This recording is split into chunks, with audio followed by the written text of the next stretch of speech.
The world had been reduced to white and gray. A howling ghost of a wind drove the snow sideways, a blinding curtain that erased the trail moments after Eli Braxton's horse. Hector had plodded through it.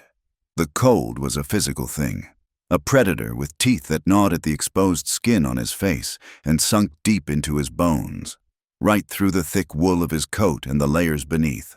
Every creak of the saddle leather was a sharp complaint against the punishing chill. He had lingered in town longer than he'd wanted. The settlement of promise was a place he endured, not enjoyed, a place of narrow eyes and tight lips, where his name was spoken in hushed tones, tied to a story the townsfolk preferred to remember in their own slanted way. He'd gone for salt, flour, coffee, and cartridges, the necessities that would see him through the rest of the brutal Montana winter in his isolated cabin high in the mountains. He had gotten what he came for, loaded his pack mule, and left without a single friendly word exchanged, the sour taste of civilization clinging to his tongue. Up here, the silence was honest. The mountains didn't judge a man for the company he kept or the stands he took. They simply were. They could kill you with indifference, but they would never lie. Eli preferred that kind of truth. Hector snorted, his warm breath pluming in the frigid air, and shook his heavy head, dislodging a crust of snow from his mane.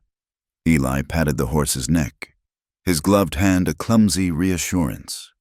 They were still a few miles from the cabin, but the terrain was familiar, even in the whiteout. He navigated by the shape of the ridgeline he could barely see, the stark, skeletal fingers of the pine trees, and an instinct honed by years of solitude. It was then he saw it, a dark shape against the endless white, a smudge of color where no color should be. It was half buried in a drift near a thicket of aspen, looking like a discarded bundle of rags. Probably a deer, fallen to the cold, or a wolf pack. He'd seen it before. Winter was a cruel culling. He urged Hector forward, his curiosity a dull, pragmatic thing. As he drew closer, the shape resolved itself. It was not a deer. It was too small, the fabric too dark, a deep blue, almost black against the snow. He swung down from the saddle, his boots sinking deep, the cold instantly seeping through the leather. The wind tore at him, trying to push him back. He reached the shape and brushed the snow away. His breath caught in his throat, a sharp, painful hitch. It was a woman. She was lying on her side, curled into a desperate ball. Her dress, a simple calico of a dark blue print, was torn at the shoulder and hem, offering no protection from the elements. It was a dress for a summer day, not the dead of a mountain winter. Her feet were bare, not just bare, but a horrifying, waxy blue, crisscrossed with angry red cuts. A thin trickle of frozen blood marked a path from her temple into her pale, tangled hair, as brown as damp earth. She was so still, so utterly lifeless, that he thought he was too late. He knelt, his own concerns forgotten, and pressed 2 fingers against her neck, under the line of her jaw. For a long moment, there was nothing, then a faint, thready flutter, a pulse as weak as a trapped bird's wing. She was alive, just barely. Suspicion warred with a deeper, more ingrained instinct. No one came up this high on the mountain, especially not in a storm like this. No one in their right mind. Anyway, trouble always found a way to walk on 2 legs, and this woman was trouble of a kind he could not yet name. But the thought was fleeting, burned away by the sight of her raw, frozen feet and the fragile pulse beneath his fingertips. You don't leave a person to the wolves. Not ever. With a grunt, he gathered her into his arms. She was a dead weight, lighter than he'd expected, as if she were made more of air and bone than flesh. Her head lolled against his shoulder, her cold cheek pressing against his coat. He shrugged off his heavy sheepskin coat and, with some difficulty, managed to wrap it around her slight frame before lifting her again. He carried her to Hector, who stood patient and unmoving. Getting her situated across the saddle was a clumsy affair. He tied the pack mule's lead to his pommel, took Hector's reins in one hand, and began the slow, arduous walk back to the cabin. Leading the horses through the deepening snow, the wind howled its disapproval. But for the first time in years, Eli Braxton was not entirely alone in its face. The cabin was a small, sturdy fortress he had built with his own hands. A single room of thick, chinked logs with a stone hearth that dominated one wall. A small partitioned-off area in the corner served as a sleeping space. It was sparse, practical, and smelled of pine smoke, coffee, and oiled leather. It was his sanctuary. He laid the woman gently on the braided rag rug before the cold fireplace. For a moment, she was a splash of alien color and softness in his harsh, masculine world. He worked quickly, his movements economical. He stacked kindling and logs in the hearth, his hands sure and practiced, and soon had a small flame licking at the wood. As it grew, greedily consuming the tinder, he turned his attention back to her. Her skin was so pale it was almost translucent.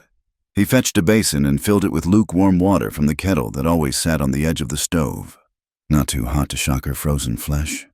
With a clean cloth, he began to carefully wipe the blood and grime from her face. She was young, maybe 20, if that. Her features were fine, delicate even, with a small, straight nose and a mouth that, even in unconsciousness, seemed set in a line of stubbornness. He worked his way down to her feet. They were in a terrible state. He cleaned the cuts as best he could, his touch surprisingly gentle for a man whose hands were calloused and scarred from years of hard labor. As he wrapped her feet in clean strips of cloth, he noticed her dress was bunched up around her arms. He carefully eased the sleeve down from her right shoulder to better cover her. And that's when he saw the bruise. It was a dark, ugly bloom of purple and yellow against her pale skin. A clear and brutal mark left by a cruel hand. He paused, his jaw tightening. He looked at her wrists then, pushing back the frayed cuffs of her dress. Around both, the skin was raw and chafed, rubbed down to bleeding in some places. Rope burns, unmistakable. A cold, familiar anger settled in his gut. He had seen the work of bullies and brutes before. He had seen the marks left by men who used their strength to break those weaker than them. He did not know this woman's story, did not know her name or her sins, but he knew injustice when he saw it written on a person's skin. He pulled the sleeve back down, covering the evidence. He would not ask. A story like that wasn't for the taking. It had to be given. He pulled his cot mattress closer to the fire and, after covering her with every spare blanket he owned, he settled into his rocking chair to watch and wait. He must have drifted off. The next thing he knew, the fire was burning steadily, casting flickering shadows on the log walls, and a small sound had broken the silence, a soft gasp. He looked over. The woman was awake. Her eyes, the color of a stormy sky, were wide with terror. She pushed herself up on her elbows, the blankets pooling around her waist. She stared at him, then at the unfamiliar cabin, her breath coming in short, panicked puffs. She looked like a trapped doe, ready to bolt into a wall if it meant escape. Eli remained perfectly still in his chair. He did not want to frighten her further. He kept his voice low and even, the sound rough from disuse. Easy now. You're safe. The words seemed to have the opposite effect.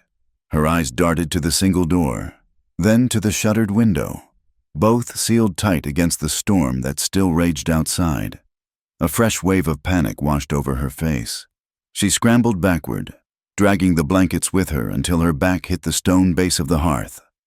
Do not take me back," she whispered, her voice a raw, broken thing. "Please, do not take me back to town." He saw the desperation in her eyes, the genuine, soul-deep fear. This was not a plea, it was a prayer. He gave a slow, deliberate nod. "I won't." She watched him, her body tense, clearly not believing him. Her gaze was fixed on him, searching for any sign of deception. "Please," she said again, her voice cracking. "Please, stay inside." The words hung in the air between them. She wasn't just talking about the storm. She was begging for sanctuary, not just from the snow, but from whatever was out there hunting her. "All right," he said, his voice softer than he intended. "We stay inside." He stood up slowly, making sure his movements were predictable. He walked to the stove, keeping his back to her for a moment to give her space. He ladled some of the venison stew he'd made days ago into a bowl. It was hot and thick. He placed it on a small crate near where she huddled, along with a spoon and a cup of water. "Eat," he said simply. He did not press her. He retreated to his chair, picked up a piece of leather he was mending, and focused on his work, letting the silence stretch. He could feel her watching him. After a long while, he heard the faint scrape of the spoon against the bowl. He told her nothing of himself, save for his name, Eli. She offered hers in return, a near inaudible murmur. "Clara." He explained the situation in the most practical terms. "The storm's bad. Could last for days. The pass will be blocked. No one comes up here in the winter anyway." She just nodded, pulling the blanket tighter around herself as if it were armor. The snow did not stop. For 3 days, it fell. A relentless, silent siege that buried the world and locked them inside the small cabin together. A tense, fragile truce settled over the space. It was an existence measured in the crackle of the fire and the howl of the wind. Clara was a ghost in his home. She moved silently, flinching whenever he dropped a log onto the fire or when the wind rattled the window pane with a sudden gust. She ate what he gave her but never seemed to truly taste it. Most of the time, she sat wrapped in the blankets on the mattress by the fire, her knees drawn up to her chest, her gaze lost in the flames. She was present in body, but her mind was somewhere else, trapped in a memory he could not see. Eli, in turn, became a master of avoidance. He found he could not look at her directly for too long. Her fear was a palpable thing in the small room, a raw wound he was afraid to touch. He felt like a clumsy bear in a room with a delicate, shattered bird. So he kept his eyes downcast, focusing on his tasks. He cleaned his rifle, sharpened his knives, checked his snares near the door. He created a rhythm of quiet, domestic work, a buffer of normalcy against the terror that radiated from her. They were two solitary creatures, suddenly forced into a shared cage, each wary of the other's scars. But in the long silences, Clara began to watch him. She noticed things. When he served their meals, he always filled her bowl first, taking the smaller portion for himself. He had given her his only real bed, the mattress by the fire, while he made do with a bedroll in the coldest corner of the cabin. When he needed to go into the partitioned-off corner where she now slept, he would stop and knock softly on the wooden frame, as if it were a solid door, and wait for her small nod before entering. These were small courtesies, simple acts of decency, but to her, they felt monumental. They were the opposite of everything she had just escaped. The men she knew took what they wanted. They did not ask, they did not knock, they did not offer the first plate. This man's quiet respect was more disarming than any kindness she had ever been shown, and she did not know what to do with it. It made her feel a sliver of something she had thought was long dead. Safety. On the 4th night, the storm finally broke. The wind died down to a mournful sigh, and an eerie, profound silence fell over the mountain. The cold, however, seemed to deepen without the wind to drive it, seeping through the log walls. Eli had banked the fire high, but he knew the wood he had stacked inside was running low. He would need to brave the drifts to get more from the woodshed come morning. He was sitting in his chair, half asleep, when he became aware of a change in the room. The rhythmic crackling of the fire was sputtering out. The big logs had burned down to glowing embers, and the light in the cabin was fading fast. Darkness was creeping in from the corners, thick and suffocating. A small sound from Clara made him turn his head. She was sitting bolt upright on the mattress, her eyes wide, fixed on the dying fire. The blanket had fallen from her shoulders. In the dim, flickering light, he could see she was trembling, not from the cold, but from a deep, consuming fear. "It's all right," he said, his voice a low rumble. "I'll put more logs on." He started to rise, but she let out a sharp, choked gasp as a shadow consumed another part of the room. "No!" she whimpered, her voice thin and reedy. "The dark." Her panic was escalating. Her breath hitched, and a sob caught in her throat. The dying embers cast long, dancing shadows that looked like grasping hands. To him, it was just a dimming room. To her, he realized, it was a monster returning. He did not think, he moved. He crossed the space between them in 2 long strides and knelt beside her mattress. The last of the flames guttered, plunging the cabin into near total darkness, illuminated only by the faint, ghostly light of the moon on the snow outside the window. Clara made a terrified sound, a small animal cry of pure distress. She scrambled backward, but there was nowhere to go. "It's all right," he said again, his voice closer now. "I'm here. It's just me." She was shaking uncontrollably, her hands clenched into fists at her sides. He reached out, not to grab her, but to simply lay a hand on her shoulder. The contact was like a lightning strike. She flinched violently, but she did not pull away. "Breathe," he commanded softly. "Just breathe." He felt the tremors running through her, the violent shudders of a body overwhelmed by terror. Words were not enough. The darkness was too big, her fear too deep.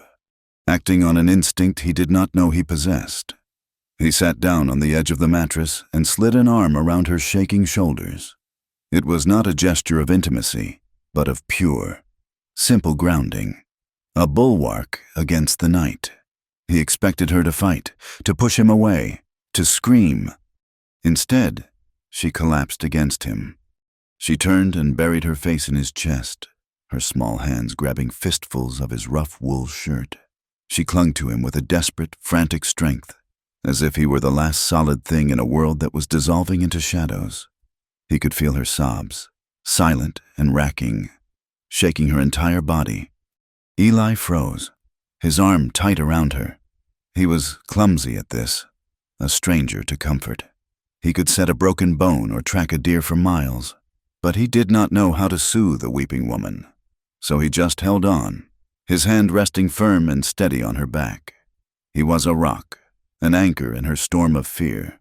He said nothing, simply offering his solid, silent presence against the terrifying dark. Slowly, minute by agonizing minute, the violent tremors subsided. Her desperate grip loosened slightly. Though she did not let go, her ragged breaths began to even out. They stayed like that for a long time, in the cold and the quiet of the cabin, surrounded by the deep, silent snow. He, the man who had walled himself off from the world, and she, the woman who was hiding from it. 2 broken souls, holding on to each other as the last ember of the fire died and turned to ash. The morning after the fire died was born in a profound and awkward silence. A weak, gray light filtered through the shuttered window, illuminating a world blanketed in pristine, impossibly deep snow. The storm had passed, leaving behind a cold, quiet peace that felt like a held breath. Inside the cabin, the air was frigid. Eli had woken first, stiff and cold, to find Clara still asleep, curled on the mattress, her face turned away from him. He had not been holding her, but he was sitting on the edge of the bed, his back against the cold hearthstones, a silent, frozen sentinel. He moved with painstaking care, his joints protesting the cold, and rebuilt the fire. The first crackle of the kindling seemed unnaturally loud. He set the coffee pot on the grate, the familiar ritual a small comfort in the charged atmosphere. When he turned, her eyes were open. She was watching him, the blanket pulled up to her chin, her expression unreadable. The terror of the night was gone, replaced by a deep, weary uncertainty. "Morning," he said, his voice a low rasp. She gave a small, jerky nod. Neither of them mentioned what had happened. He had held her through the darkest hours of the night, a stranger offering a solid wall against her fears. Now, in the light of day, that intimacy was a chasm between them. He poured her a cup of coffee, black and strong, and left it on the crate beside her before retreating to the far side of the cabin to give her space. He busied himself checking the leather straps on his snowshoes, his hands needing a task to keep them steady. The silence stretched, thick and heavy. It was Clara who finally broke it. Her voice was small, barely a whisper. "My father, he drinks." Eli stopped his work, but he did not turn to look at her. He waited. He knew this was the beginning of the story he had refused to ask for. "He made a bad deal," she continued, her gaze fixed on the steam rising from her cup. "Lost a lot of money on a cattle venture that went sour. He owed a man, a Mr. Albright, owed him more than he could ever pay." Her hands tightened around the warm mug. "Mr. Albright is older. He has a lot of land, a lot of power in the territory. He told my father the debt would be forgiven if I would agree to marry him." Eli's hands, which could gentle a wild horse or aim a rifle with perfect stillness, clenched into fists. He said nothing, his back a rigid line. "I refused," she said, a faint tremor in her voice. "I told my father I would not do it. He got angry. He said I was an ungrateful daughter, that I was throwing away the family's only chance. He locked me in my room." She took a shaky breath. The memory was clearly a difficult one to revisit. "For days, he would bring food, but he would not let me out. He and Mr. Albright said I would stay in there until I came to my senses, until I agreed." She fell silent for a long moment, and Eli could hear the faint sound of her ragged breathing. "The last day, Mr. Albright came to my room. My father let him in. He said he wanted to talk some sense into me. He grabbed my arm. He said a wife had a duty, and I had best learn mine before the wedding." Her voice broke on a sob she tried to swallow. "When I fought him, he hit me. He said I was a stubborn filly that needed breaking." She touched her shoulder, the spot where the ugly bruise was now fading to a sickly yellow. "They tied my wrists to the bedpost that night, so I would not try to run. They said they would leave me there until the preacher came the next day." Eli turned around slowly. His face was a mask of cold fury, his eyes as hard and gray as granite. He looked at her, at the raw skin of her wrists, at the lingering shadow of fear in her eyes, and a protective instinct, fierce and absolute, rose in him. "That night," Clara whispered, "I managed to work one hand free. The knots were not as tight as they thought. I broke the window. It was small, but I squeezed through. I did not even think to grab my shoes or a coat. I just ran. I ran into the woods as the snow started. I did not know where I was going. I just knew I could not let them. I could not—" Her words trailed off, her story ending there, in the heart of the blizzard that had nearly been her grave. Eli walked over to the fire and added another log, the thud of the wood echoing in the quiet cabin. He looked into the flames, his expression grim. He had seen the ugliness of men like Albright, men who saw the world and everyone in it as something to be bought, owned, or broken. "You did right to run," he said, his voice low and certain. He looked at her then, his gaze direct and unwavering. There was no pity in his eyes, only a profound, quiet understanding. No judgment, no questions about why she hadn't fought harder or screamed louder, just acceptance. The simple validation seemed to loosen something inside her. A single tear traced a path down her cheek, but she did not weep. A few days later, as he was cleaning his rifle by the fire, she asked him, "Why are you here, Eli? All alone, so far from everything?" He worked a clean patch through the barrel, his movements deliberate. "Towns and me don't get along so well." "Promise seems quiet," she offered. He gave a short, humorless laugh. "It's quiet now. The town I came from before, over in the next valley, was a lot louder. He paused, his hands stilling. He stared down at the polished steel of the rifle, but his eyes were seeing something else entirely. There was a boy there, name of Jimmy. His mother was a laundress. His father was a Shoshone trapper who'd passed through years before. Good kid, worked hard, didn't bother anybody.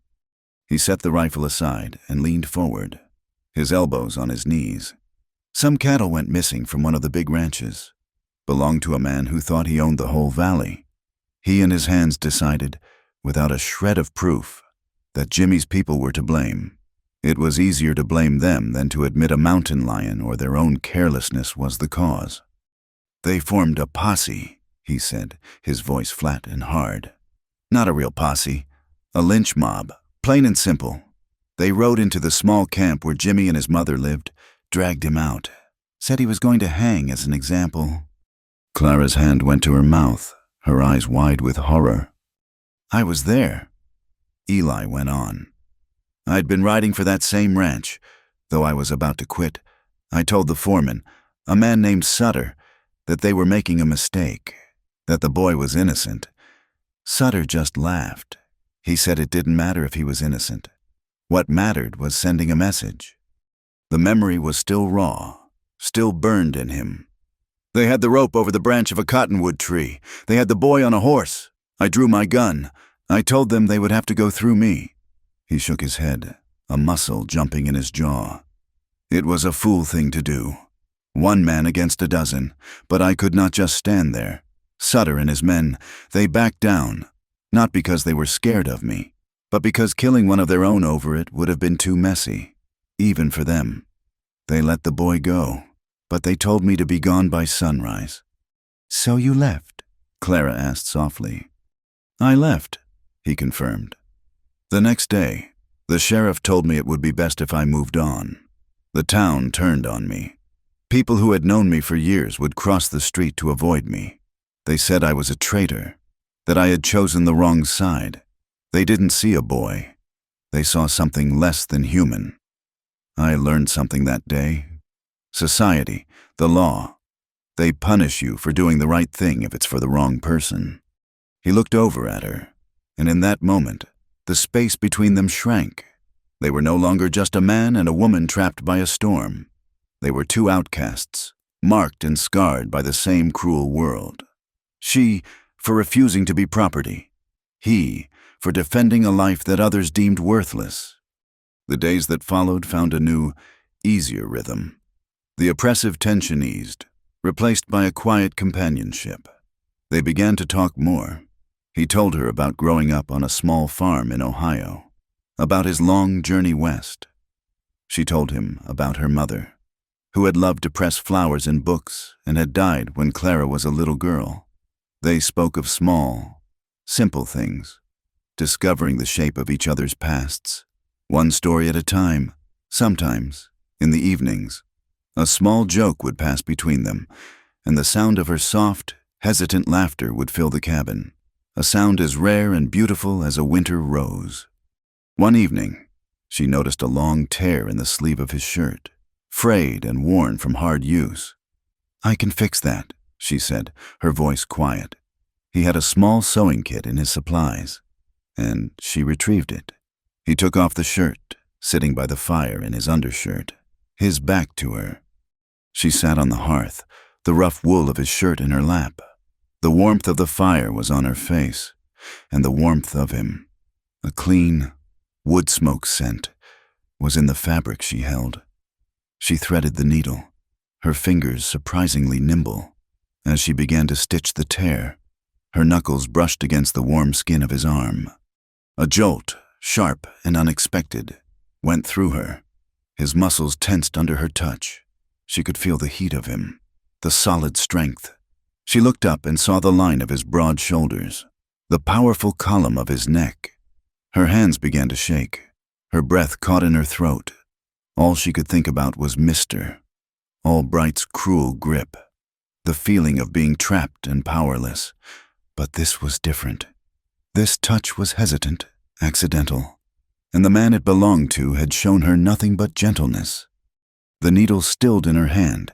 He must have felt the change, because he half turned, his expression questioning.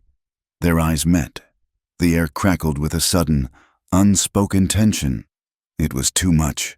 The proximity, the memory, the confusion of her own feelings. She pulled her hands back as if she had been burned, the needle and thread falling into her lap. "I am sorry," she whispered, her gaze falling to the floor. "I am not a good woman." The words were a bitter echo of the accusations that had been hurled at her, the shame that had been branded onto her soul. It was what they had called her, a bad, ungrateful, wicked girl. Eli's expression softened.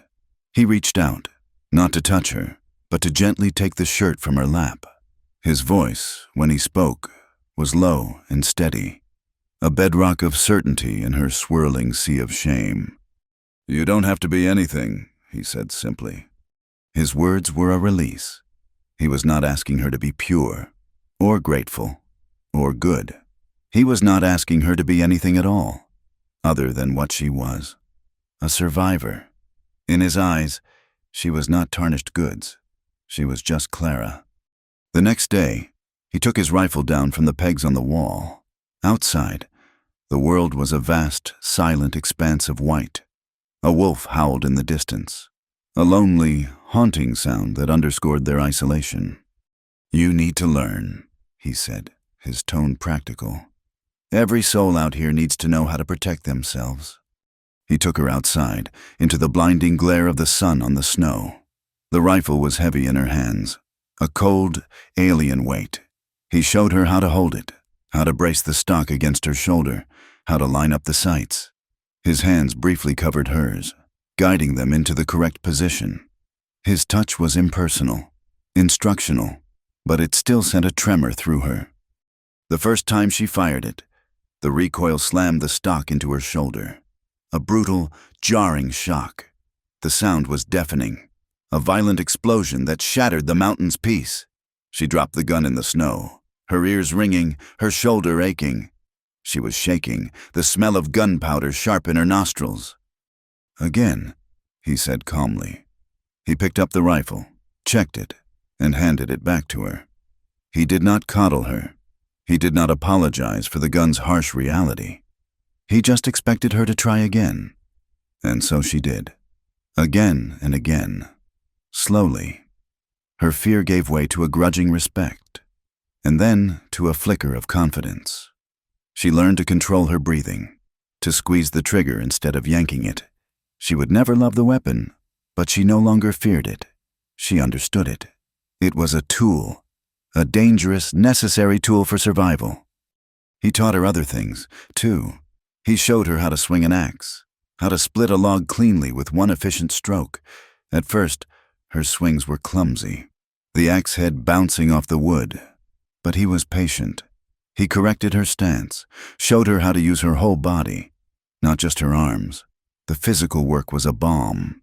With every swing, she felt a piece of her fear and rage chip away, released into the crisp winter air. She was not the delicate, useless thing her father and Mr. Albright had tried to make her. She was strong. Her body, which had been a source of shame and a target of violence, could be a source of power. She began to take on more tasks in the cabin. She learned to cook the tough venison until it was tender, to bake a dense, heavy bread on the hearth. She cleaned the small space with a fierce, proprietary energy.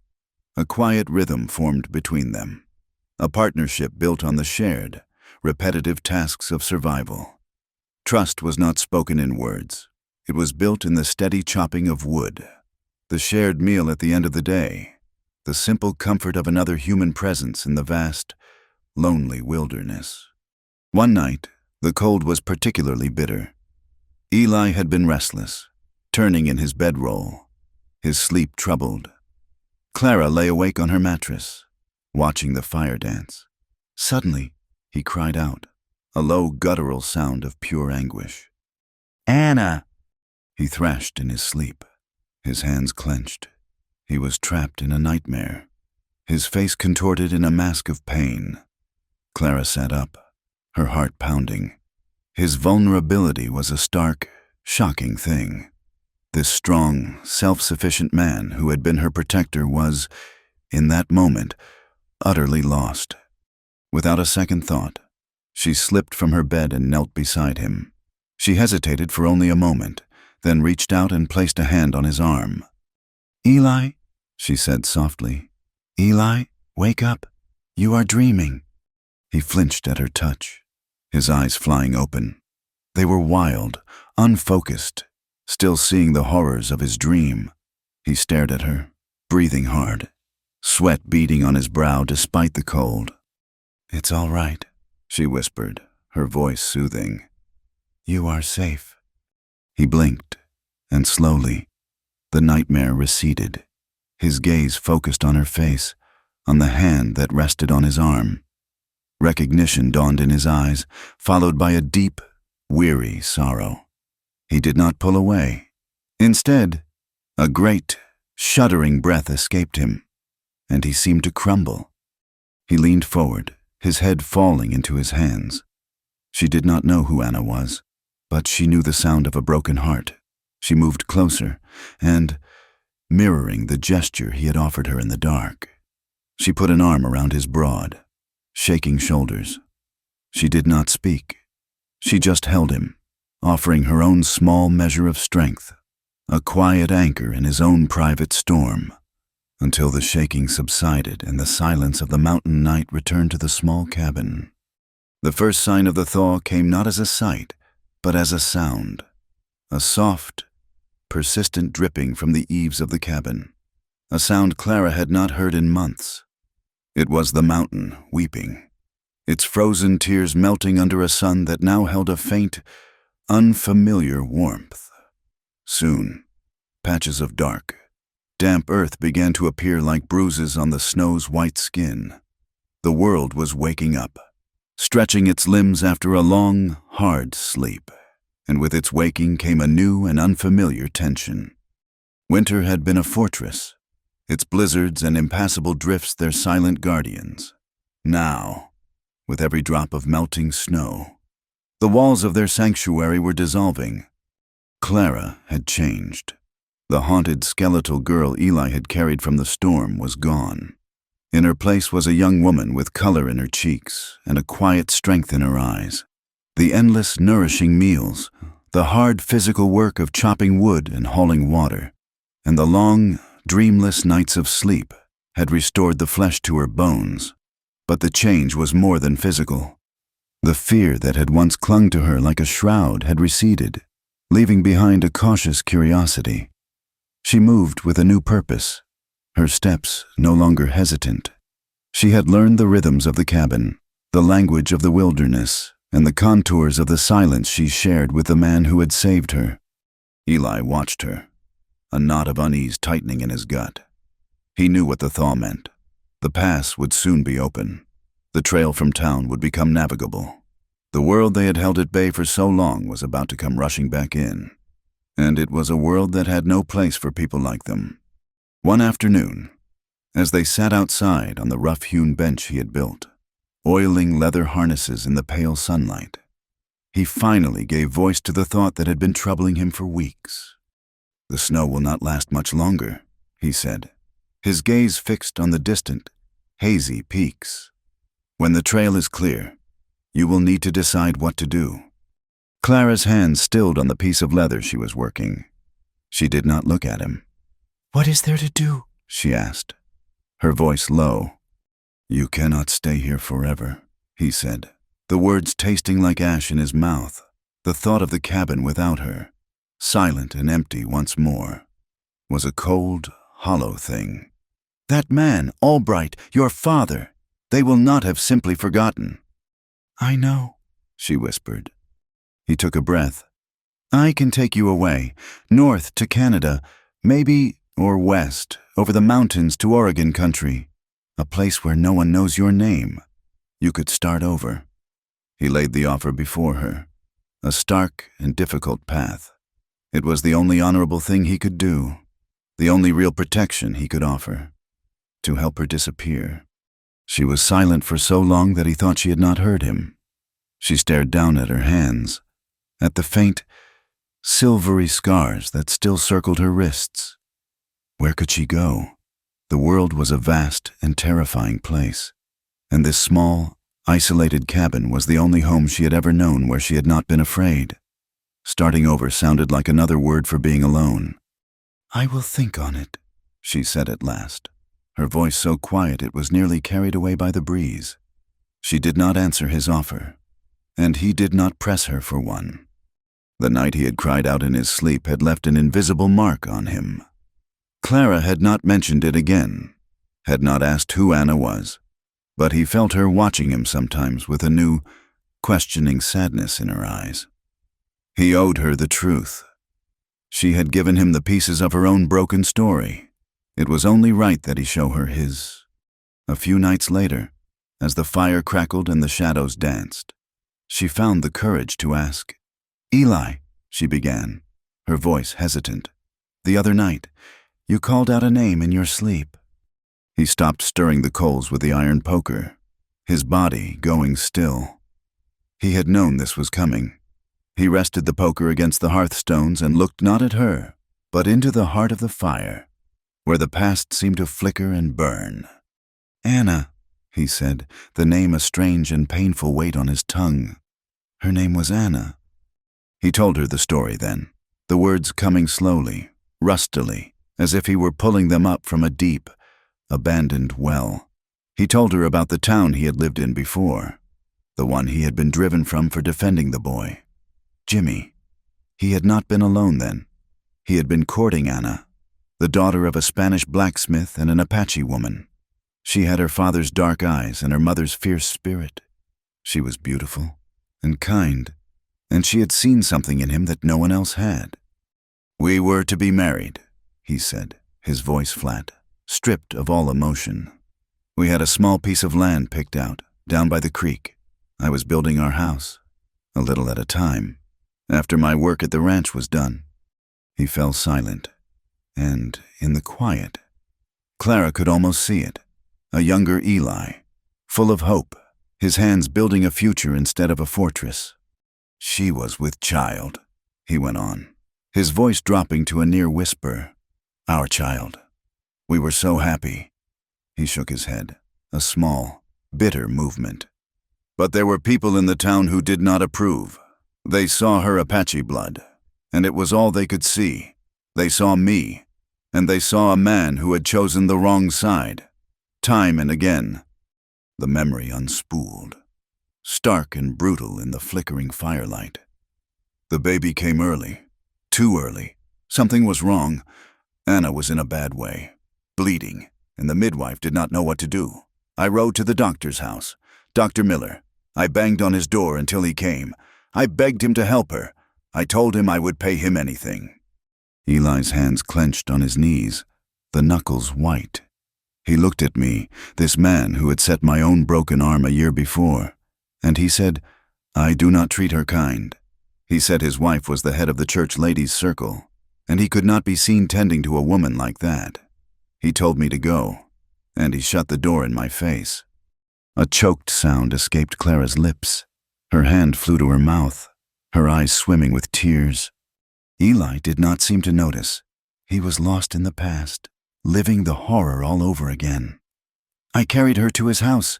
I laid her right on his porch. I screamed at him. I threatened him. But he would not open the door. The whole town heard. No one came to help. They just watched from behind their curtains." He finally looked at Clara, his eyes hollow, empty voids of old pain. "She died right there, in my arms, on his doorstep. The baby died with her." The story ended. The fire popped, sending a shower of sparks up the chimney. Clara was openly weeping now, silent tears streaming down her face, her heart breaking for the man beside her, for the woman he had lost, for the crushing cruelty of the world. Eli's expression was remote, detached. He seemed to have gone somewhere far away, a place of ice and shadow. "That is why I came up here," he said, his voice a dead, even tone. "That is why I stay alone. I do not break anyone else that way." His words were a wall, a final, definitive statement of his isolation. He had built this cabin not just as a shelter, but as a prison. He was serving a life sentence for a crime he did not commit. The crime of loving someone the world had deemed unworthy. The days that followed were heavy with the weight of his confession. An invisible wall now stood between them, built of his grief and his guilt.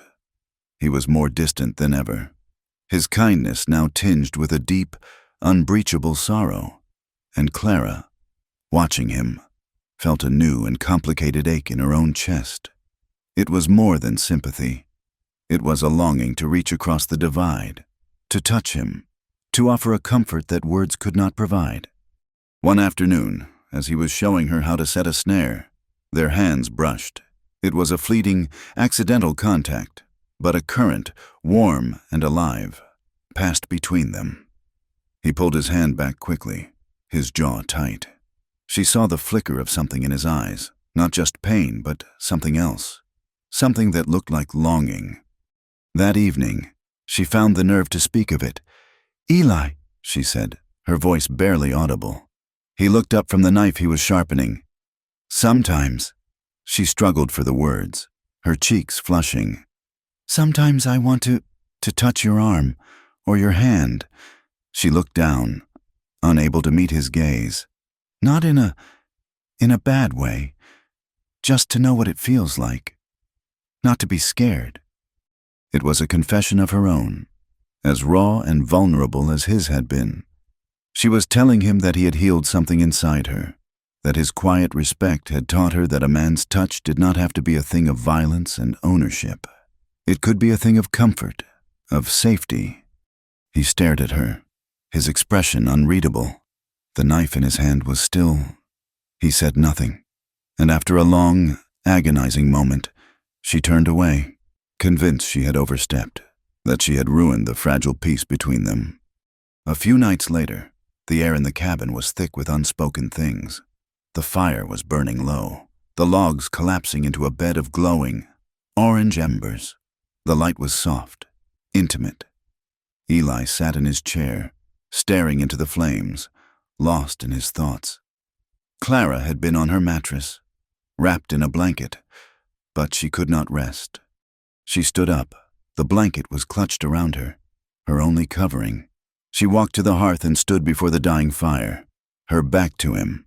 The warmth of the embers was on her bare legs. "Please stay inside," she whispered. The words were an echo of her first desperate plea to him. Weeks ago, but the meaning had changed. Then, she had been begging him to keep the world out. Now, she was asking him to stay in this world with her. It was an invitation, a question, and a prayer all rolled into one. Eli looked up, his breath catching in his throat. In the dim, red glow of the embers, her silhouette was a soft, fragile shape. He could see the tension in her shoulders, the vulnerability in her stance. He understood what she was offering. A moment of connection, free from fear, a chance to simply be together in the dark. He hesitated. His mind screamed at him to stay in his chair, to keep his distance. Anna's face swam before his eyes. His vow of solitude, of causing no more harm, was a shield he had carried for years. To step forward now would be to lay that shield down. The last log in the fire crumbled, sending a final, fleeting puff of sparks into the chimney. The glow faded, and the darkness began to creep in from the corners of the room. He heard her take a small, sharp breath. He rose from his chair. He did not stoke the fire. He did not add another log. He let the last of the light die. He stepped forward, his bare feet silent on the wooden floor. He came to stand behind her, so close he could feel the faint warmth radiating from her skin. He did not touch her, not yet. He simply stood there, a solid presence in the deepening gloom. Then, slowly, reverently, he raised his arms and wrapped them around her from behind. He did not pull her tight. His hands rested gently on her stomach, over the rough wool of the blanket. He rested his cheek against her hair. It smelled of wood smoke and clean mountain air.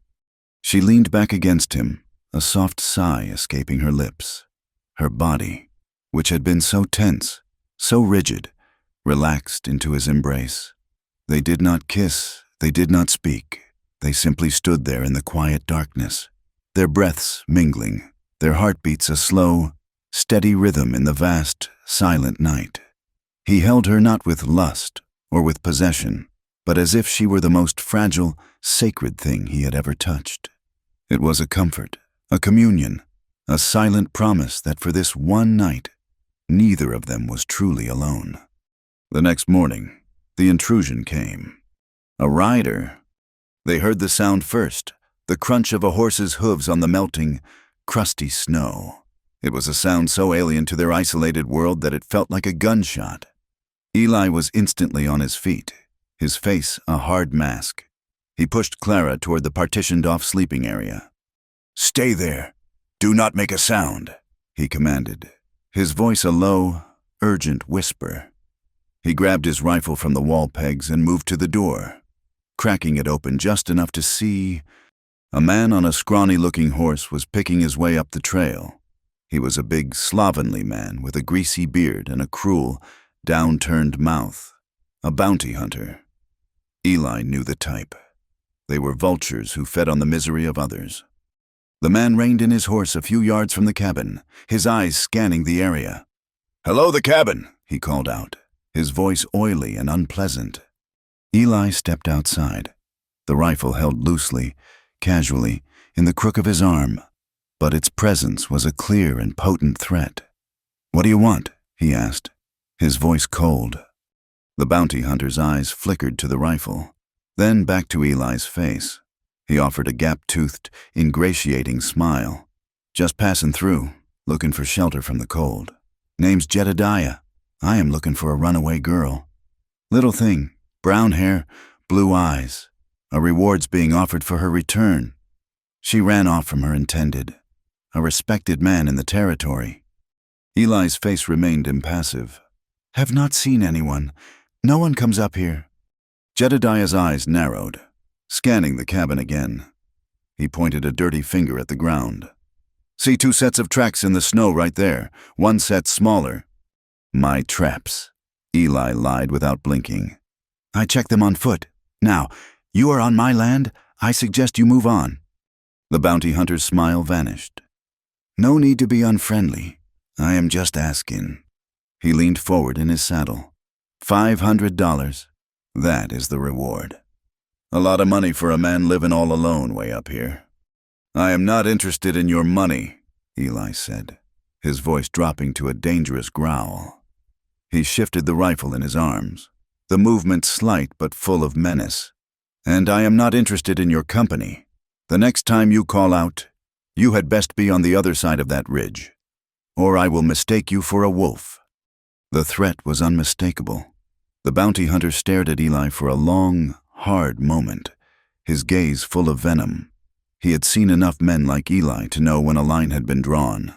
With a sneer, he spat a stream of tobacco juice into the snow, wheeled his horse around, and rode back down the trail without another word. Eli watched until he was out of sight. He stood there for a long time, the cold wind whipping at his shirt, his knuckles white on the stock of his rifle. He knew this was not the end. It was only the beginning. When he finally came back inside, Clara was standing by the cold hearth, her face pale, her hands twisting the fabric of her dress. "He was looking for me," she said, her voice trembling. "I heard him. This is my fault. I have brought trouble to your door." Eli leaned the rifle against the wall and walked over to her. He put a hand on her shoulder, his touch firm and reassuring. He looked directly into her eyes, his own gaze fierce and protective. "Listen to me," he said, his voice leaving no room for argument. "You did not ask for any of this. You did not ask for a father who would sell you, or for a man who would hurt you. You survived it. That is all you did. You survived. The trouble was already out there. You just ran from it. And I am glad you ran right here." The bounty hunter did not return, but his presence lingered like a foul smell on the wind. The fragile peace of the cabin was shattered, replaced by a low, humming anxiety. The sanctuary had been breached. They were no longer hidden. They were merely undiscovered for the moment. There was no more talk of Clara deciding what to do. The decision had been made for them. They had to run. The last of the snow receded from the trail, leaving behind a muddy, treacherous path.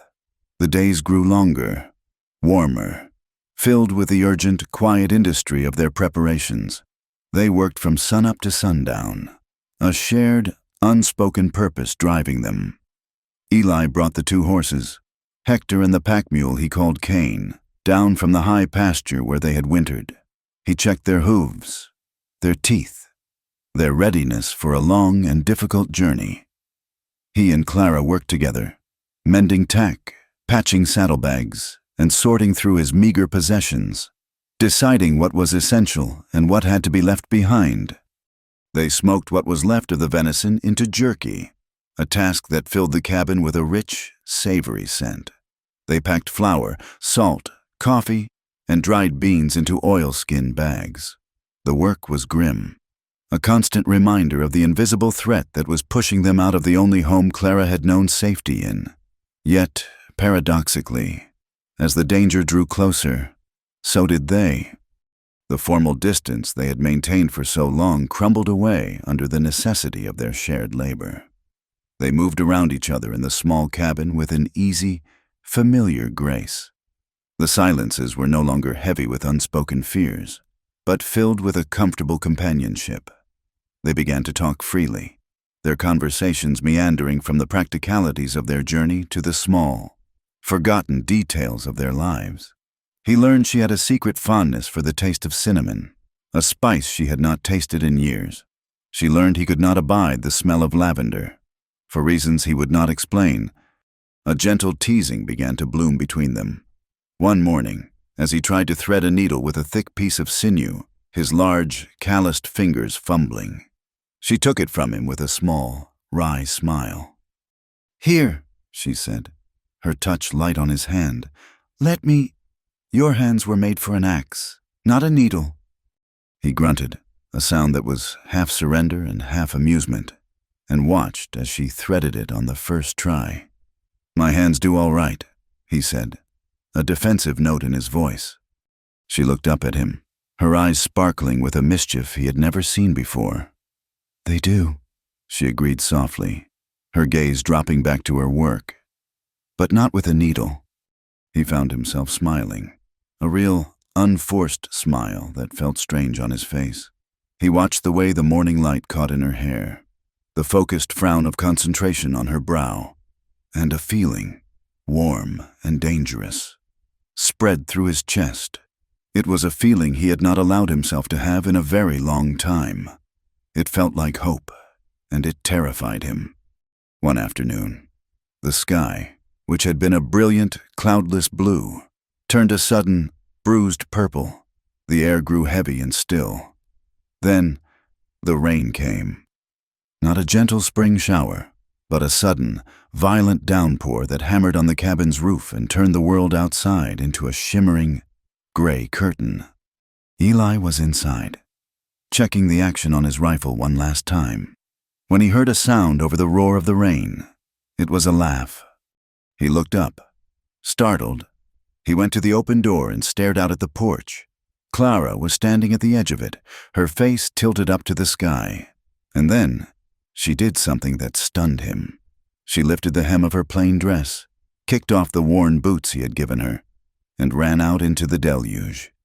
She landed in a puddle, sending a splash of muddy water flying. She spun in a circle, her arms outstretched, her face a mask of pure, unadulterated joy. The rain plastered her dress to her body and streamed through her hair, but she did not seem to care. She was laughing, a sound not of amusement, but of pure, profound release. After being a prisoner of the snow for so long, this warm, cleansing rain was a baptism, a declaration of life. Eli stood in the doorway, motionless, his heart aching with a feeling so intense it was almost painful. He watched her, this woman who had been broken and terrified, who had every reason to be bitter and afraid, and saw in her a spirit that refused to be extinguished. She was beautiful. not just in the line of her jaw or the color of her eyes, but in her fierce, unyielding grip on life. In that moment, watching her laugh in the storm, he knew he was lost. He loved her. The knowledge was not a comfort. It was a terror. It was a promise of a pain greater than any he had ever known. Because he knew, with a grim certainty, that happiness like this, for people like them, would come at a terrible cost. The world did not reward such defiant joy. It crushed it. She ran back to the porch, her breath coming in happy gasps, her eyes shining. She was soaked to the bone, shivering slightly, but her face was radiant. "Did you see it, Eli?" she exclaimed. "The way the water hits the leaves?" He could only nod, his throat tight. He reached out and pulled her under the cover of the porch roof, his hands gentle on her wet arms. The storm raged around them, the sky split by a jagged fork of lightning, followed by a deafening clap of thunder that seemed to shake the very foundations of the mountain. She looked up at him, her laughter fading, her expression turning serious. The rain dripped from her hair onto her face like tears. The thunder rolled again, a low, guttural growl. They stood there, inches apart, the wild energy of the storm swirling around them, mirroring the tempest that had been building between them for weeks. He could feel the warmth of her skin through her wet dress. He could see the pulse beating in the hollow of her throat, and he could see in her eyes the same desperate, aching need that was clawing at his own insides. He did not plan it. His body moved before his mind could object. He lowered his head, and his mouth found hers. The kiss was not gentle. It was clumsy and desperate and real. It was the taste of rainwater and unspoken words, of fear and longing and a fierce, defiant hope.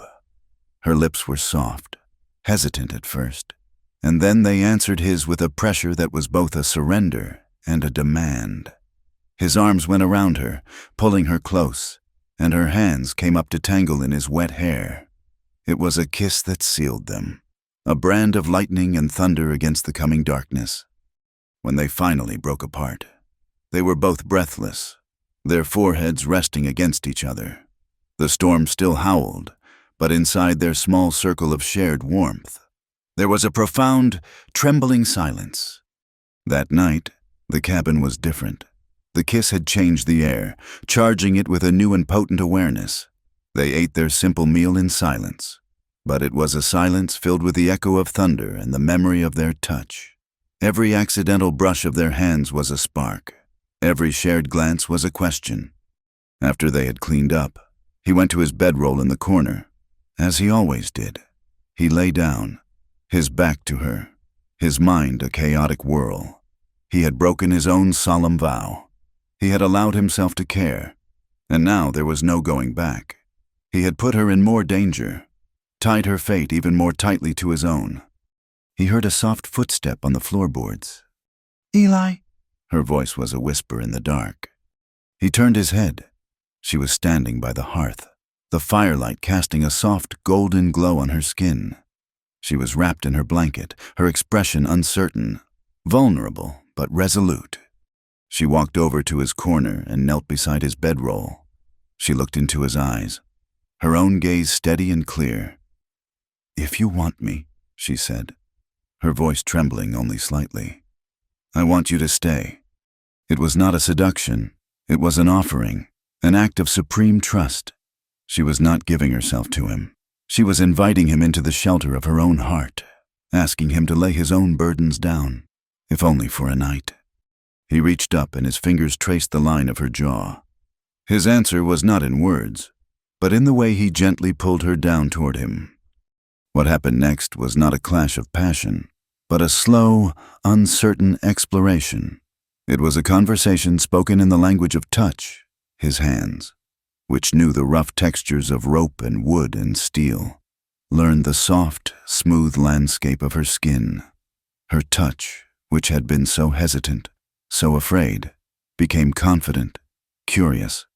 They were two lonely, scarred people, discovering a place of solace in each other's arms. He was achingly gentle, terrified of hurting her, of reminding her of the brutality she had known.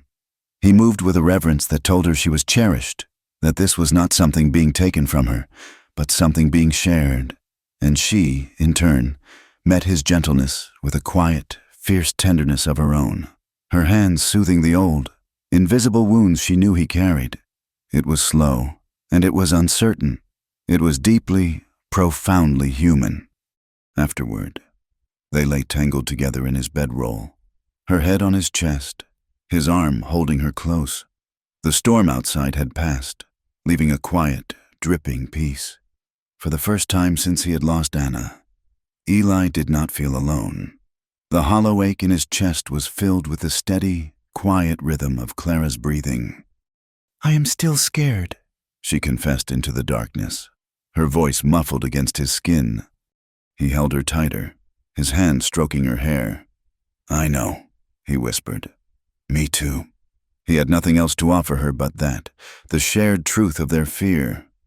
For now, it was enough. He woke just before dawn, to the first gray light of morning.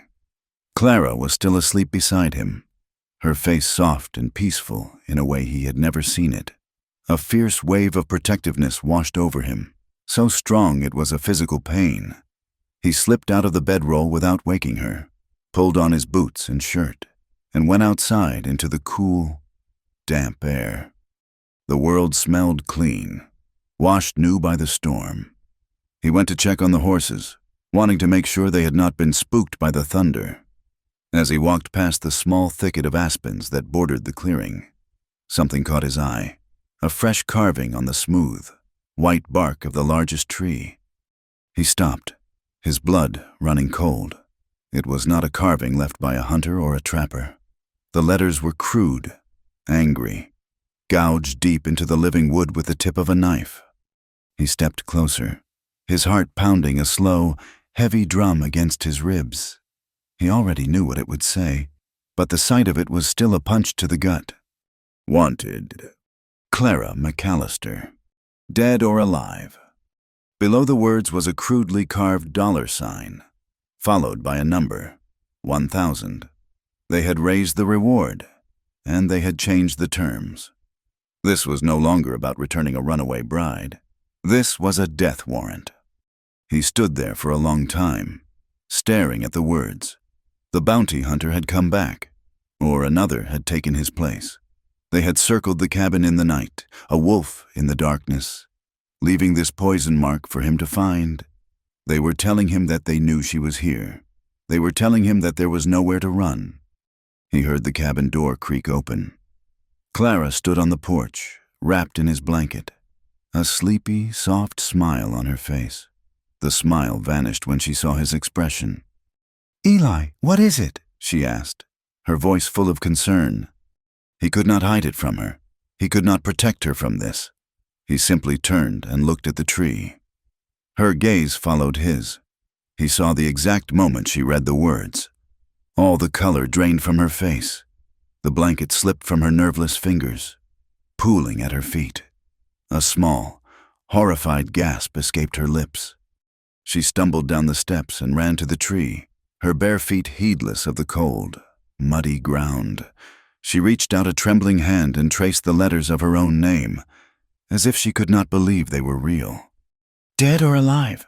she whispered, her voice full of a dawning, sickening understanding. "But why? I just ran. I did not do anything." He walked to her and put his hands on her shoulders, turning her to face him. He had to tell her the rest. He had heard whispers in town, rumors he had dismissed as cruel gossip. Now he knew they were part of a deliberate, vicious lie. "When you disappeared," he said, his voice grim. "So did Albright. No one has seen him since the night of the storm. They are saying you did something to him, that you are to blame for his disappearance. They are painting you as a dangerous woman, a murderess, to justify the hunt." Tears streamed down her face. "But that is a lie. I would never—" "I know," he said fiercely, "but they do not care about the truth. A lie is a better story. It makes it easier for men to hunt you." She pulled away from him, her eyes wild with despair. She looked at him, at the cabin, at the life they had started to build, and she saw it all turning to ash. "You have to leave me," she begged, her voice breaking. She grabbed the front of his shirt, her fists clenching the rough fabric. "Eli, you must. They want me, not you. If you are with me, they will kill you too. Go, right away now, while you still can. Save yourself, please." He looked down at her, at this incredible, selfless woman who, even now, was thinking only of his safety. He saw the ghosts of his past rising up before him, a young boy with a rope around his neck, a dying woman on a doctor's porch. He had failed them. He had been unable to stop the tide of hatred and prejudice that had consumed them. He had run from that failure, had hidden from it for years in these mountains, but he would not run anymore. He covered her hands with his own, his grip firm and unyielding. He looked into her terrified, pleading eyes, and she saw something in his face that silenced her protests. It was a resolve as hard and unmovable as the mountain itself. "You don't leave people to wolves," he said, his voice low and raw with emotion. He paused, the ghosts of the past staring back at him from her eyes. Not again. There was no time for grief. The carved message on the tree was a death sentence, and the dawn was a ticking clock. They moved in the pre-dawn gloom, their movements frantic and hushed. There were no more decisions to be made about what to take and what to leave. They took what they could carry: ammunition, the smoked jerky, a bag of flour, 2 bedrolls, and the rifle. Everything else remained. As Clara took one last look at the cabin, at the hearth where they had shared stories, at the mattress where she had first felt safe, at the porch where they had first kissed, a wave of sorrow so profound it was sickening washed over her. It had been more than a shelter. It had been a world, and now they were leaving it forever. Eli's face was a grim, unreadable mask.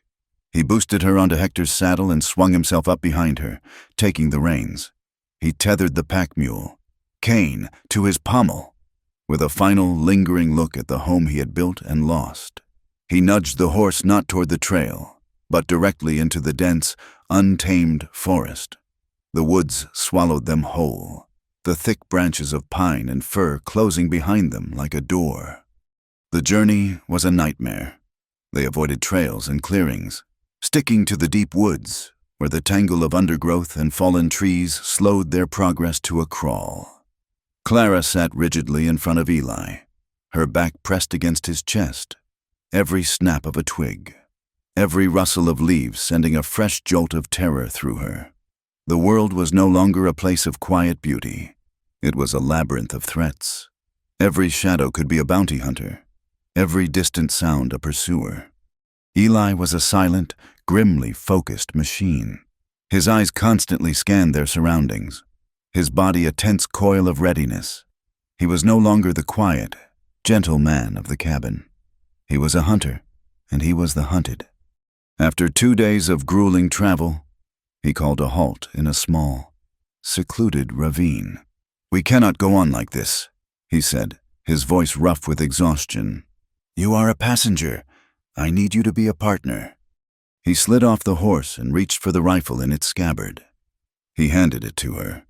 The weight of it felt different now, heavier, more real. "We did this before," he said, his eyes boring into hers. "You were not listening then." "Not really. You have to listen now. Clara, your life may depend on it." His words were harsh, but she knew they were true. Before, the gun had been a concept, a tool for a danger she could not quite imagine. Now, danger had a face. It was the greasy sneer of the man named Jedediah. It was the cruel letters carved into a tree. She listened. She absorbed his every word as he took her through the mechanics of the weapon again. This time, there was no flinching, no protest. She memorized the feel of the stock against her shoulder, the cold, smooth curve of the trigger, the precise alignment of the sights. He made her load and unload it until her fingers, numb with cold and repetition, could do it without thinking. "You do not fire to scare it away," he said, his voice low and intense. You do not fire at the sky. If the time comes when you have to use this, you aim for the center. You breathe out. You squeeze. You do not think about who it is or why. You think about living. Do you understand me? I understand, she said, her own voice a thin, reedy echo of his. She looked at the lethal object in her hands, and then at the man who was entrusting her with it, and a cold resolve began to replace the hot terror in her gut. They traveled for another day, pushing westward, deeper into the rugged, unforgiving wilderness. A cold, miserable rain began to fall, soaking them to the bone and turning the ground to a slick, treacherous mud. They were exhausted, hungry, and demoralized when they stumbled upon it, an abandoned mining shack, half hidden in a tangle of overgrown brush at the base of a rocky cliff. It was a pathetic, dilapidated structure. The roof sagged in the middle, half the shingles missing. The single door hung crookedly on one rusty hinge, and the wind whistled through the gaps between the warped, rotting planks of its walls. But it was shelter. Inside, it was even worse. It smelled of damp, decay, and the ghosts of forgotten miners. The floor was littered with debris, and a rusted, broken stove sat in the corner like a skeletal beast, but it was dry. They built a small, smoky fire in the stove, stripped off their wet outer layers, and ate a meager meal of cold jerky. It was a miserable parody of their warm, safe nights in the cabin. They stayed there for 2 days, waiting for the rain to stop, hoping the storm would cover their tracks. On the third morning, the sun broke through the clouds. Eli decided he would scout the area ahead, to find a safe path forward. Stay inside, he told her, his hand resting briefly on her shoulder. Keep the rifle close. Do not open the door for anyone but me. She nodded, her heart pounding. She watched from a crack in the wall as he disappeared into the trees. A silent, phantom shape. The hours she spent alone in that shack were the longest of her life. The silence was a living thing, amplifying every creak of the old building, every skittering sound of a mouse in the walls. It was late in the afternoon when she heard it, the sound of a branch snapping, too loud to be an animal. Then, a man's voice, low and guttural. She scrambled to the crack in the wall, her breath catching in her throat. 2 men. They were not bounty hunters she recognized, but they had the same hard, predatory look. They were moving through the trees, their rifles held at the ready, their eyes scanning the ground. They had found their tracks. Her blood ran cold. She backed away from the wall, her hands trembling as she grabbed the rifle.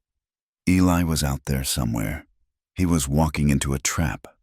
Suddenly, a single gunshot shattered the afternoon quiet. It came from the direction Eli had gone. Clara's heart stopped. Then, another shot, and another. A man shouted in anger. She heard the sound of someone crashing through the undergrowth, moving fast. Eli appeared at the edge of the clearing, running low, his pistol in his hand. He was stumbling. There was a dark, spreading stain on his left leg, high up on his thigh. "Clara!" he yelled, his voice strained with pain. "Get down!" He fired his pistol behind him, into the trees. One of the men screamed, a sharp cry of pain. Eli staggered toward the shack, his face pale and slick with sweat. The second man burst from the trees, leveling his rifle, taking aim at Eli's exposed back. Time seemed to slow down. Clara saw it all with a horrifying clarity. Eli, wounded and vulnerable. The man, his face a mask of vicious intent, the rifle in her own hands.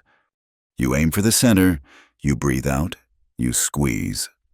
Her hands were shaking so badly she could barely hold the rifle steady. Fear was a physical thing, a cold, paralyzing poison. She could not do it. She was not a killer. Then she saw Eli's face, contorted in pain but still fighting, still trying to get to her, to protect her even as he was falling. The memory of his voice filled her head. "You think about living?" Something inside her snapped. A cold, hard resolve flooded her veins, washing away the fear. She shoved the barrel of the rifle through a wide gap in the wall, the rough wood scraping her skin. She braced the stock against her shoulder, the familiar weight a strange comfort. She found the man in her sights. She breathed out, the air leaving her lungs in a shaky, white plume, and she squeezed the trigger. The explosion was deafening in the enclosed space. The recoil slammed into her shoulder, a brutal, punishing blow. For a moment, she was blind, deaf, her senses overwhelmed. When her vision cleared, the man was gone. She had not seen if she had hit him, only that he had vanished. She heard him crashing away through the woods, cursing and yelling for his partner. Then, silence. She dropped the rifle and scrambled to the door, throwing it open. Eli lay on the ground, halfway to the cabin, trying to push himself up. She ran to him, her own terror forgotten, replaced by a fierce, protective urgency.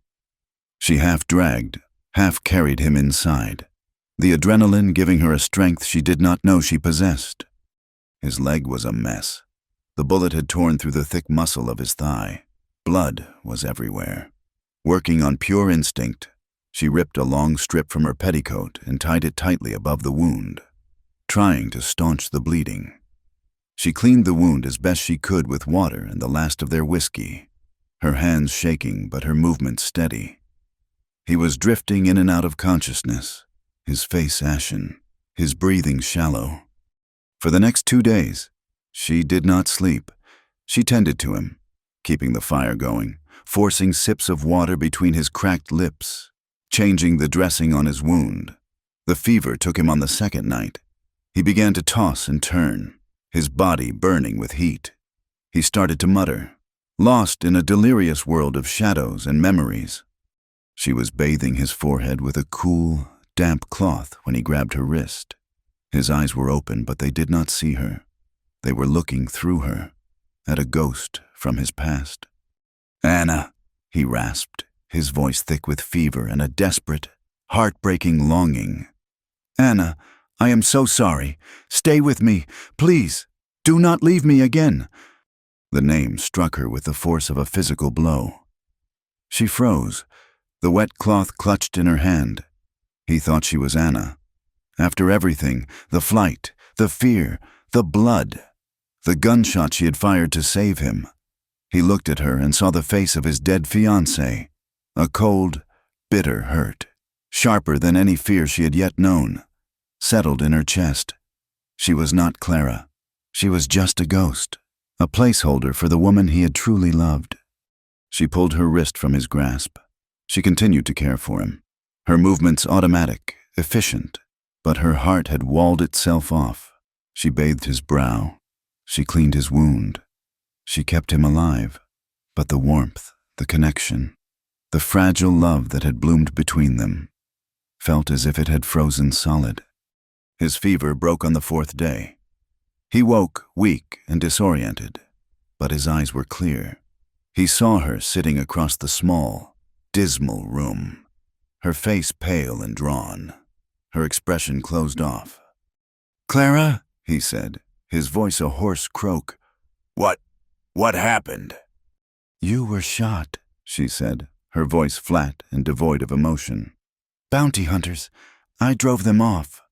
He struggled to sit up, his eyes widening as the memory returned. "You fired the rifle?" "I did what you taught me to do," she said, refusing to meet his eyes. "I survived." He knew something was wrong.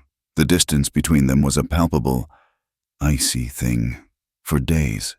As his strength slowly returned, he tried to bridge it. He thanked her, told her she had saved his life. She would just nod, her replies clipped and polite. She treated him like a patient, a stranger, not the man she had kissed in the rain. Finally, he could not stand it anymore. He was able to stand, leaning against the wall for support. He confronted her as she was packing their meager supplies, her back to him. "Clara, talk to me," he pleaded. "What is wrong?" She turned, and, for the first time in days, he saw the raw, naked hurt in her eyes.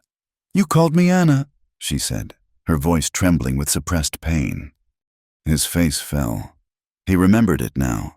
Fragments of fever dreams. Her cool hand on his forehead. The name that had been torn from the deepest part of his soul. Clara, I was delirious. I did not know what I was saying. Did you not? She shot back, her voice rising. Or were you saying the truest thing you have felt since you found me? Am I just a stray you took in because I look a little like her, a ghost to keep you company? No, he said, his voice ragged with sincerity. He took a stumbling step toward her. That is not true. You are not a ghost to me. You are the reason I want to live again. The words were beautiful, desperate, torn from the very heart of him. But her own heart was too wounded to accept them. All the fear, the exhaustion, the trauma of the past weeks boiled over into a single, furious point. Liar! She cried, her control finally shattering. You see her in every shadow. You built your whole life around her memory. How could you possibly see me? She saw the rifle, her rifle, the one she had used to save him, leaning against the wall. In a blind, unthinking rage, she grabbed it and threw it at him. It clattered to the floor at his feet, the sound of violent, discordant clang in the small shack. You will never see me for me, she screamed, tears of anger and grief streaming down her face. He stared at her, his own face a mask of pain, at a loss for words. He had healed her body, but he had just dealt her spirit a mortal wound. As they stood there, frozen in their shared misery, the sky outside began to darken. A low rumble of thunder echoed in the distance. The wind began to howl, rattling the broken door on its hinge. A storm was coming, a vicious, angry spring storm, just like the one that had first thrown them together. The rain began to fall, hard and driving. The temperature dropped. The storm trapped them in the tiny, rotting shack, the argument hanging, unresolved and toxic, in the air between them. Clara turned her back on him, walking over to the feeble fire in the stove. She wrapped her arms around herself, shaking, though not from the cold. The storm raged outside, a perfect mirror of the tempest inside her own heart. Eli remained where he was, leaning against the wall, his wounded leg throbbing, his heart aching with a pain far worse than any bullet could inflict. The light faded. The fire sputtered. Darkness and cold began to fill the small space. Clara sank to the floor, curling up on the dirty floorboards, as close to the dying warmth of the stove as she could get. She did not look at him. She simply stared into the dwindling flames. The shack was a cage, and they were trapped in it together, with their pain and their ghosts. After a long, heavy silence, broken only by the roar of the wind and rain, she spoke, her voice a low, weary whisper. Please stay inside. It was not a plea. It was not an invitation. It was a command, born of exhaustion and a desperate, stubborn refusal to let this be the end. Stay inside this shack. Stay inside this fight. Stay with me. He pushed himself off the wall, his movements slow and pained. He walked across the room, picked up the rifle she had thrown, and leaned it carefully in the corner. Then he came to the stove, added a few precious pieces of wood to the dying fire, and sat down on the floor beside her. He did not touch her. He just stayed. The storm that had trapped them in the mining shack was the violent death rattle of winter. In its wake came the deluge. The hard, frozen ground could not absorb the relentless rain, and the mountain began to bleed water. Small creeks swelled into raging, muddy torrents, and the forest floor became a treacherous swamp. The wilderness that had been their refuge was now trying to drown them. To stay was impossible. To go back was a death sentence. Their only path was forward, toward the unknown, toward civilization. They were forced down from the high country, following the path of the water, until they saw it. A small, hopeful smear of smoke against a gray sky. It was a frontier town, a raw collection of unpainted wooden buildings huddled together in a wide river valley, a place called Concordance. It was a name that felt like a prayer they were not yet sure they believed in. They rode into the single muddy street looking like what they were, desperate, exhausted, and running from ghosts. Eli's leg was still healing, and a deep weariness had settled into the lines around his eyes. Clara, dressed in a boy's spare trousers and a shirt he had given her, looked more like a gaunt youth than a woman. They were invisible in their misery. Just two more hard-luck travelers washed up on the shores of a new settlement. Before they dismounted, Eli reached into a small leather pouch and took out a thin piece of copper wire. His hands, though clumsy, were steady as he bent it, twisting the ends together to form a crude, simple circle. He held it out to her. It was not a question, but a statement of necessity, a plan they had forged in the grim quiet after their argument in the shack. "Clara Braxton," he said, his voice low and rough. "My wife." She looked at the small, imperfect ring resting in his calloused palm. It was not a symbol of love. Not yet. It was a shield, a story to hide behind. She held out her left hand, and he slid the wire onto her finger. It was cold against her skin. She was no longer Clara McAllister, the runaway. She was a married woman, under the protection of a husband. In this world, that was the only kind of protection a woman could hope for. They found a life in concordance, or something that resembled one. The town was a raw mix of souls seeking a fresh start, former soldiers, immigrants with hopeful eyes and little English, freed slaves looking for a patch of land to call their own, and widows determined to carve out an existence without a man to lean on. In this collection of the forgotten and the determined, Eli and Clara, with their quiet watchfulness and their visible scars, fit right in. Eli's skill with horses was a language understood everywhere. He found work at the livery stable, his quiet, firm hand gentling the most stubborn of beasts. He worked alongside a man named Josiah, a former slave whose hands were as knowing with horses as Eli's, and whose eyes held a deep, sorrowful wisdom. They spoke little, but a bond of mutual respect formed between them, forged in the shared, honest labor of the stable. Clara, desperate for work, presented herself at the town's only boarding house, a large, rambling building run by a stern-faced but fair-minded widow named Mrs. Gable. "When, Mrs.?" Gable asked what she could do. Clara, remembering the dense, heavy bread she had learned to bake on a hearth, said simply, "I can bake." She was put to the test in the boarding house's large, warm kitchen, and in the rhythmic, therapeutic work of kneading dough, of feeling it come alive under her hands. She found a small piece of peace. Her bread was good, honest, and nourishing. Soon, the scent of it became a staple of concordance mornings. She worked with two other women, recent immigrants from Ireland, and in the easy camaraderie of the kitchen, surrounded by the comforting aromas of yeast and sugar, the tight knot of fear in her chest began to loosen, just a little. They rented a small, clean room above the general store. It was nothing more than a box with a bed, a table, and a single window, but it was theirs, for the first time. Clara had a door she could lock. They fell into a routine, a fragile imitation of a normal life. They were Mr. and Mrs. Braxton. They were quiet, kept to themselves, and worked hard. The lie became a comfort, a suit of armor they wore every day. The wire ring on her finger became warm from the heat of her skin. Sometimes, she would twist it, and the feel of it was a reminder of the man who worked at the livery, the man who met her every evening at the bottom of the stairs, his presence a silent, solid promise. The ghosts of their past, however, were relentless. A few weeks after their arrival, a traveling salesman passing through from the east brought his wagon of wares and a satchel full of news and gossip. Over a beer at the saloon, he told stories. He spoke of a rich landowner named Albright who had vanished without a trace, and of the wicked, beautiful woman who was said to have murdered him in cold blood before fleeing into the wilderness.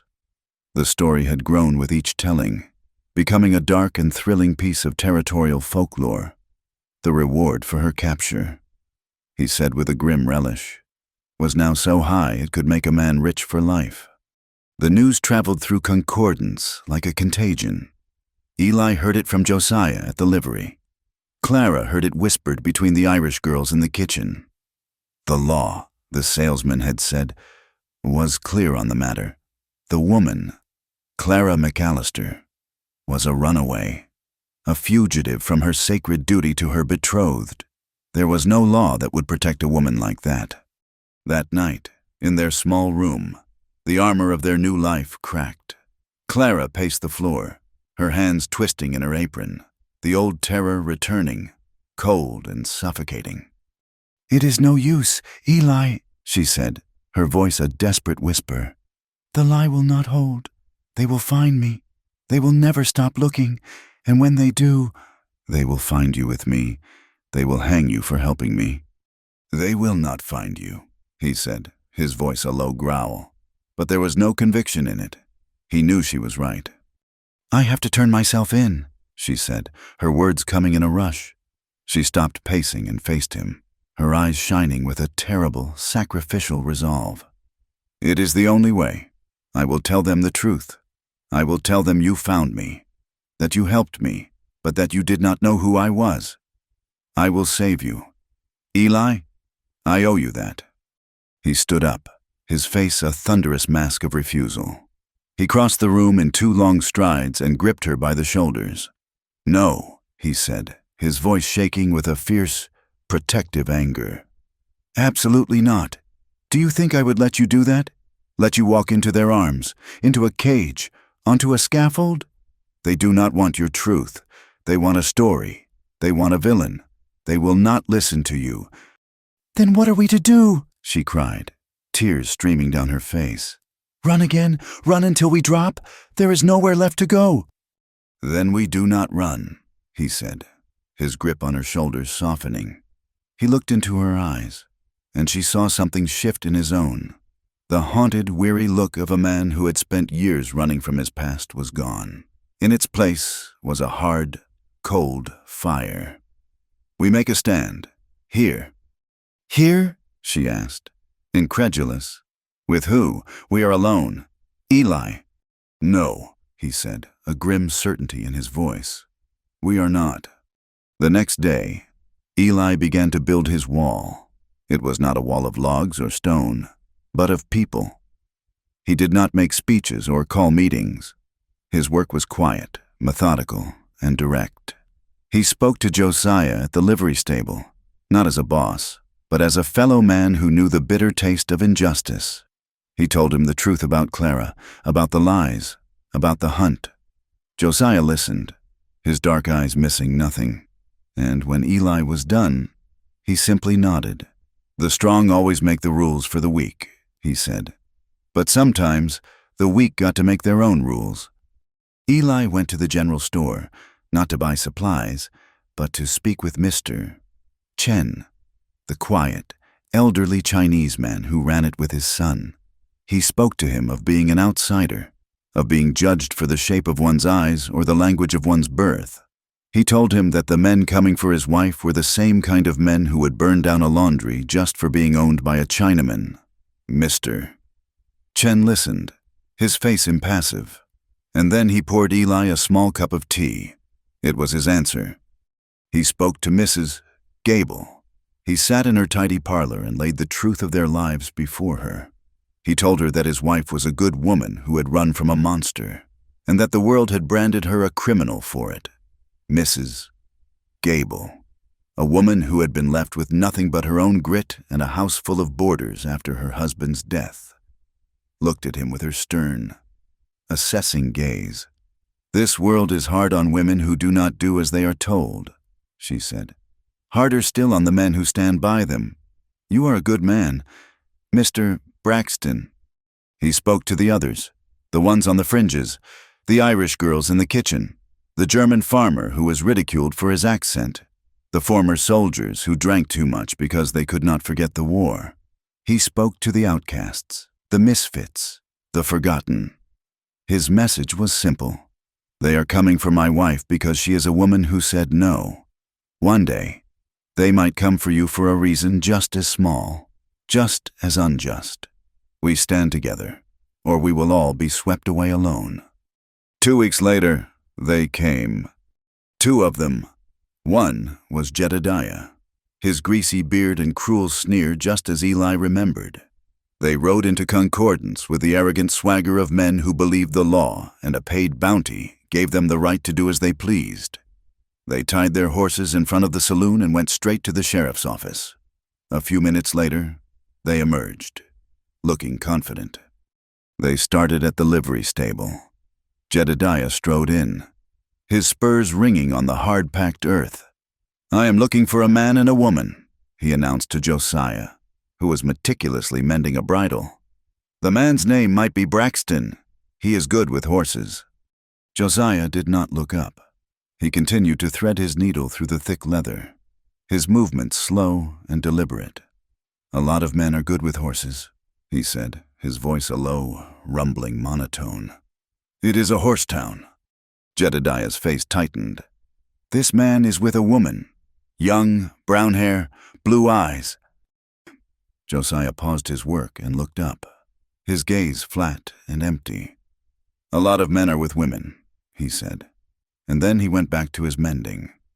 Furious, Jedediah stormed over to the boarding house. He found Mrs. Gable on the porch, rocking in her chair. "I need to speak to your new baker," he demanded. "Mrs.?" Gable stopped rocking. She looked him up and down, her expression one of mild distaste. "My girls are very busy," she said, her voice crisp. "The men in this town expect fresh bread with their supper. I cannot have them disturbed." She started rocking again, her gaze fixed on the far end of the street, dismissing him completely. They went from shop to shop, from person to person, and everywhere they were met with the same thing, a wall of quiet, uncooperative silence. A shrug, a shake of the head, a sudden inability to understand English. No one was hostile. No one argued. They simply refused to see, to hear, to speak. The people of concordance, the outcasts and the forgotten, had closed ranks. They had made their own law. Defeated and enraged, the bounty hunters mounted their horses. As they rode out of town, Jedediah looked back, his eyes full of venom. He knew, he could not prove it, but he knew the town had hidden them in plain sight. That evening, as the sun set, there was a soft knock on the door of their room. It was Reverend Michael, a traveling preacher who had made concordance his home. He was a kind, gentle man with sorrow in his eyes. He had been turned away from his last church in a bigger, more proper town for the unforgivable sin of marrying a freed slave. He, too, was an outcast. "Mr. and Mrs. Braxton," he said, his smile warm. "I saw what the town did today. I saw what you have built here, a community of grace." He paused, looking from Eli to Clara, at the wire ring on her finger.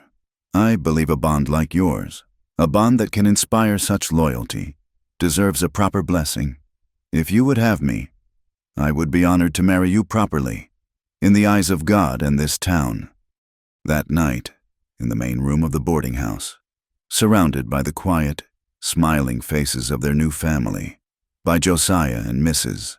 Gable and Mr. Chen and the Irish girls from the kitchen, Eli and Clara stood before the preacher. He spoke of hardship, of finding sanctuary in unexpected places, and of the sacred power of two people choosing to stand together against the world. When Eli slid the simple copper ring back onto her finger, it was no longer a shield. It was a promise. Later, they stood in their small room, by the warm glow of a new fire in a small pot-bellied stove. Outside, a late spring flurry had begun. Soft, fat snowflakes were beginning to drift down, blanketing the muddy street in a layer of pristine, quiet white. Clara turned to him, her face illuminated by the firelight. The fear was gone from her eyes, replaced by a calm, steady light that seemed to come from deep within her soul. I am not scared anymore, she said, her voice soft but full of a strength he had never heard before. Not of them. Not of you. Not of who I am. Eli reached out and cupped her cheek, his thumb gently stroking her skin. A slow, genuine smile touched his lips. Then I will never let the fire die again. He lowered his head and kissed her. It was not a kiss of desperation or of passion, but of peace. A kiss of belonging. Outside, the snow continued to fall. A soft, silent blessing on the town of Concordance. The first time the snow had fallen, it had trapped them, two lonely, terrified souls, in a world that wanted to destroy them. This time, as they held each other by the warmth of their own small fire, they were not alone. Thank you for listening to our story. We would love to hear where you are from in the comments to connect with you. And we invite you to subscribe to the From Wild West channel and share your thoughts in English.